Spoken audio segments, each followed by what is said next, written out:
Good day, everyone. Tomorrow, on Sunday, January 28th, we will have the third part of our series, The Armenian Perspective. I'll be joined by Martin Harutunyan of Watertown, Massachusetts, and Elias Gerasulis of the Livingston Group from Washington, D.C. It may be viewed at 11 p.m. Eastern Time, 8 p.m. Pacific Time, which will be 8 a.m. Monday morning in Yerevan. We'll be discussing, among other things, how outsiders, non-Armenians, view Armenians in general, and more specifically, the Armenian struggle. Please join us then. What I wanted to share today, as I said in the title, is a perspective of a very unique Armenian-American, Arshavir Shirakian. And yes, he's an Armenian-American because he came at a fairly young age and lived out the remainder of his life right here on the East Coast in New Jersey. Arshavir Shirakian is by any means a national hero. He embodied what it means to maintain the dignity of an Armenian, maintain the dignity of a nation, pay homage to his lost brethren. And he did this with the utmost clarity and vindication possible. His struggle started out in the streets of Constantinople when the Turks had started to do what they had to do by smuggling arms to Armenians to help them defend themselves. But what I consider one of his greatest feats is taking out Armenians by name, who were serving Turkish interests. I know this sounds familiar. We're seeing this right now. And he had killed Van Yesayan, who had changed his name to Isan, who's responsible for making available to the Turkish regime the names of the intelligentsia and the upper echelon of the Armenian community that were detained and massacred on April 24th, 1915. Arshavir Shirakian knew him well, knew what he was up to, and put to his mind that he needed to be eliminated. And this is the excerpt from Arshavir Shirakian's memoirs. Finally, the day arrived, March 27, 1920. At dawn, I came out of the Jagadamart newspaper building where I had spent the night. I walked to Isan's street. The windows of Isan's house were closed and the curtains drawn. The street was still deserted. Around 7 a.m., I strolled toward the Tarla Bashi Boulevard to pass the time. I had a paper bag in my hand filled with air. I wanted to look like a shopper. My comrade, Arshak Yazdanyan, a reliable and experienced man who had killed the traitor Aramyans, another Armenian, had been told to be in the neighborhood to assist me if I got into trouble and to report the outcome of the incident. I knew he was around somewhere. Although I did not see him, he later gave a good account of the happenings. I walked up and down the boulevard till 8:30. The traffic increased. The air resounded with cries of peddlers. The dominating voices belonged to men selling old clothes. Eskirel Ayayim. Groups of children holding hands were starting on their way to kindergarten. On the opposite side of the street, a Greek woman opened the shutters of her store window to sell candy and pistachios.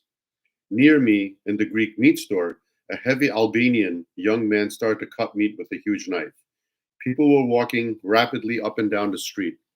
I started up the Tarla Bashi Boulevard again and saw Isan walking down the street toward me. His hands were in his pockets. He was always prepared to use his police revolver. With my first glimpse of Isan, I looked around at the crowd in the street and started to shiver. But I managed to control myself quickly. When Isan saw me, he started walking more slowly. He seemed a little apprehensive.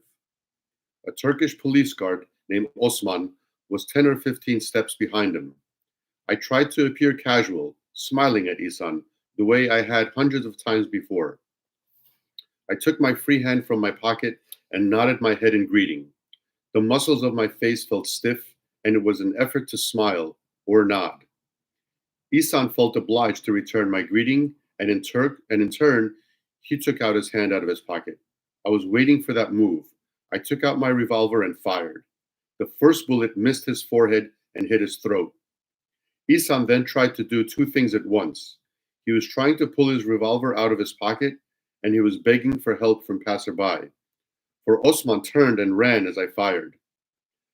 The guard probably thought I had many comrades with me and did not want to be shot down too.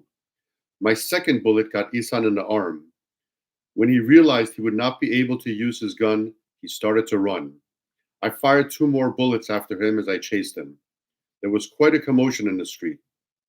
Pedestrians were screaming and trying to take cover, and from nearby windows, people were throwing things at me. Flower pots, shoes, anything. But no one dared to get in my way or to grab me. Ihsan fell, his head struck a stone. My third and fourth bullets had hit him, but he didn't seem human. He was still alive. He got to his knees and tried to stand. We were both being struck by the various objects which people were throwing at us from the shelter of their homes. Taking advantage of the confusion, Ihsan managed to get his revolver out of his pocket. He stared to take aim. I jumped on him and fired my last two bullets into his head. Then I started to run away, but I couldn't leave. I had to turn back to make certain that he had stopped breathing.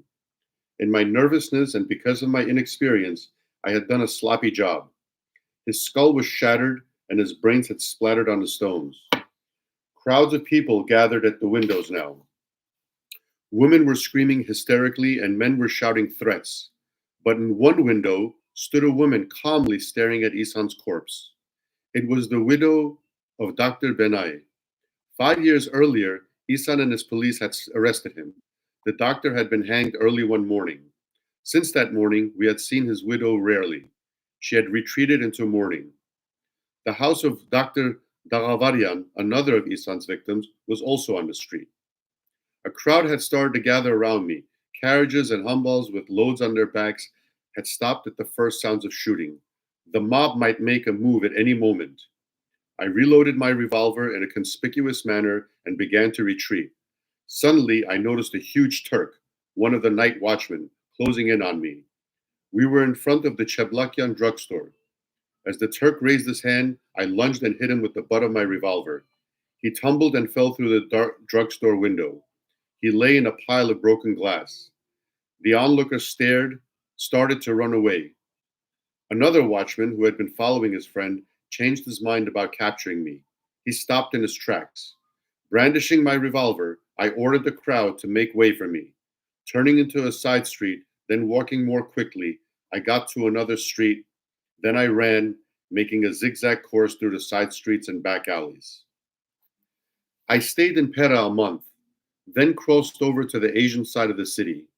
While the Turks were looking for me, I was in Scutari, relaxing at a home of a comrade. I stayed there for a month, knowing the organization would eventually get me out of Constantinople. Then my orders arrived. I was to go to Armenia, our new independent Armenian Republic, to be given a new assignment there.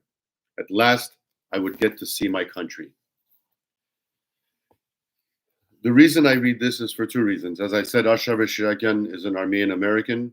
The second reason I read this is to exemplify that all bad men, all bad things come to an end. The only question that remains is how much damage they do until it comes to an end. So it is up to us, you and I, and our 10 million brethren across the globe, to wonder and realize how much more damage are we going to take? How much more death, how much more land loss are we going to take before these murderous regimes, from Levon to Robert to Serge to Nicole, systematically dismantle our nation? How much more are we going to take?